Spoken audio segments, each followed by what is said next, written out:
so let's look at it for just a minute.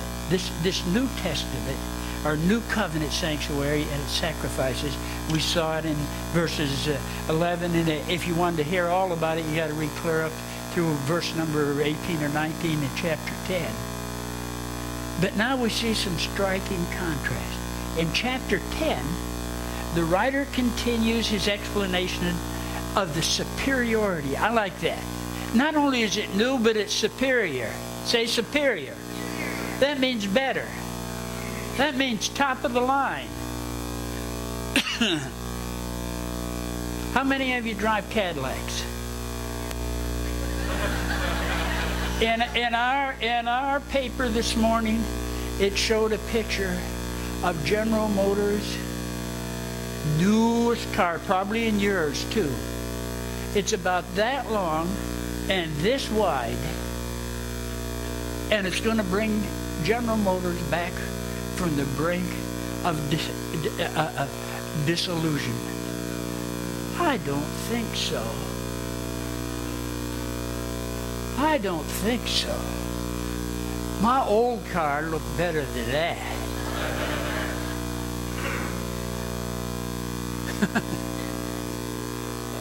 Yeah.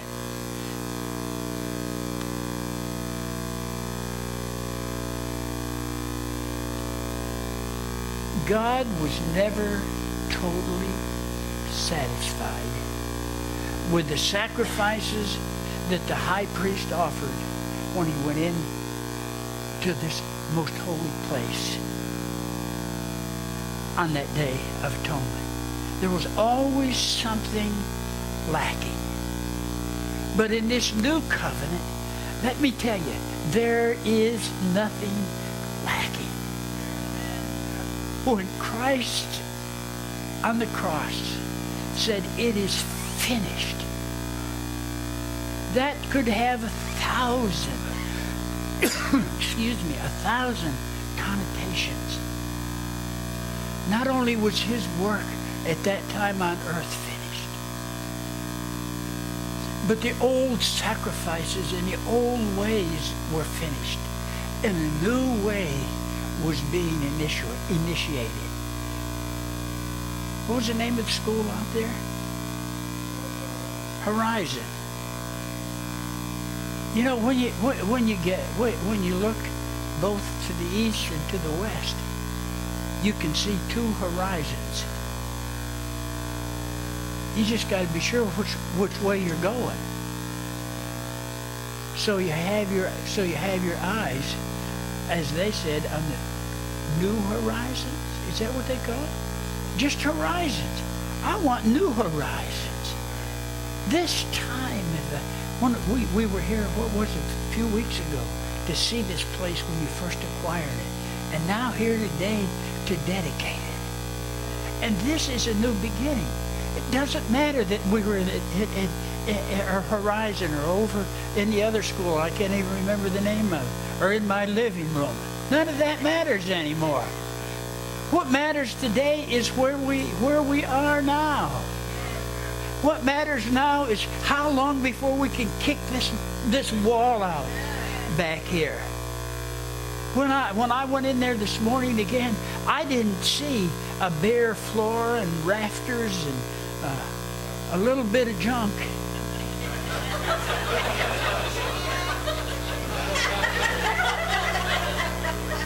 You can't believe some of the stuff he's got back here.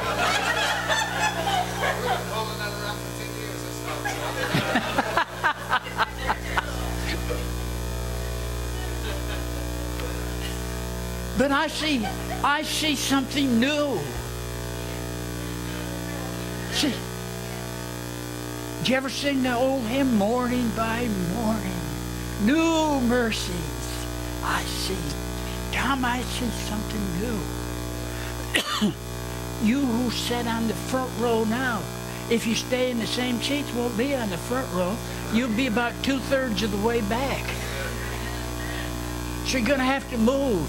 This life, this world that God has ordered for us is a world of changes.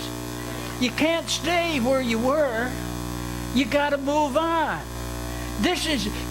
Although this isn't the day you're moving in here, you did that at what, 5 weeks ago or something?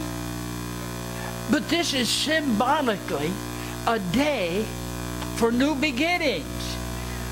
The old is gone. A new, better thing is in place.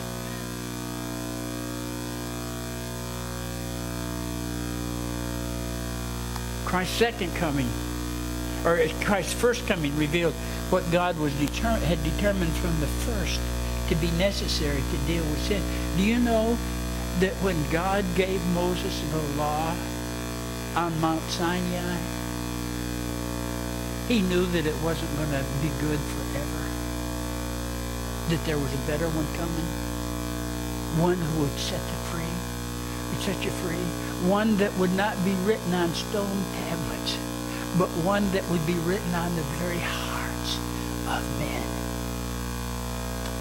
100 years ago, go to Sunday school and would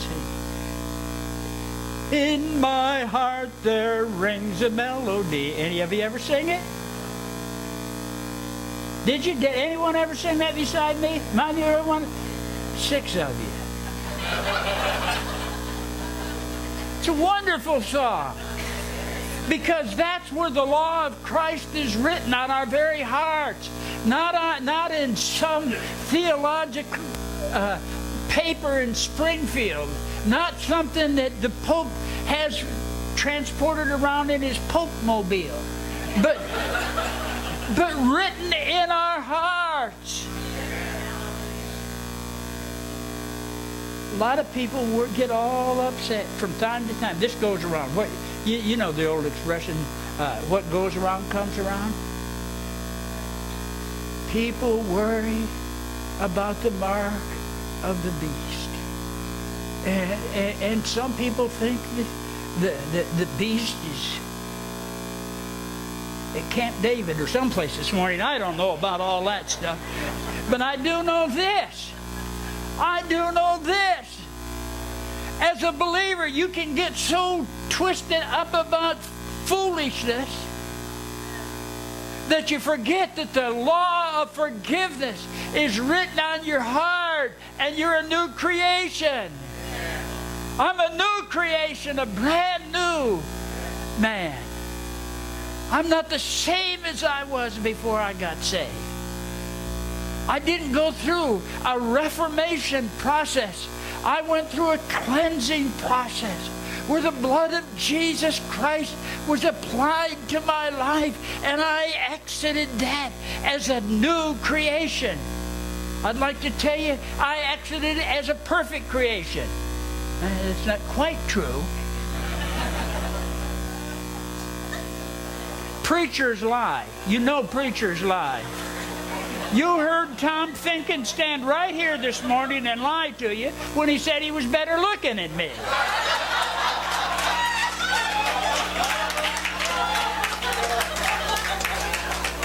Do I prove my point?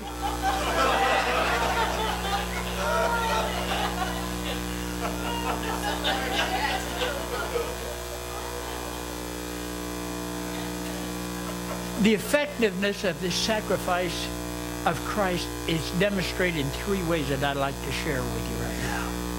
First of all, after 3 days in the tomb, he was resurrected. Man, they recognized him. Some, like Thomas, had to put their fingers in the holes. And for 40 days, he walked around making himself known to people. But then the word says that he sat down at the Father's right hand. Now, he didn't sit down there because he was tired. He sat down there because he was exhausted.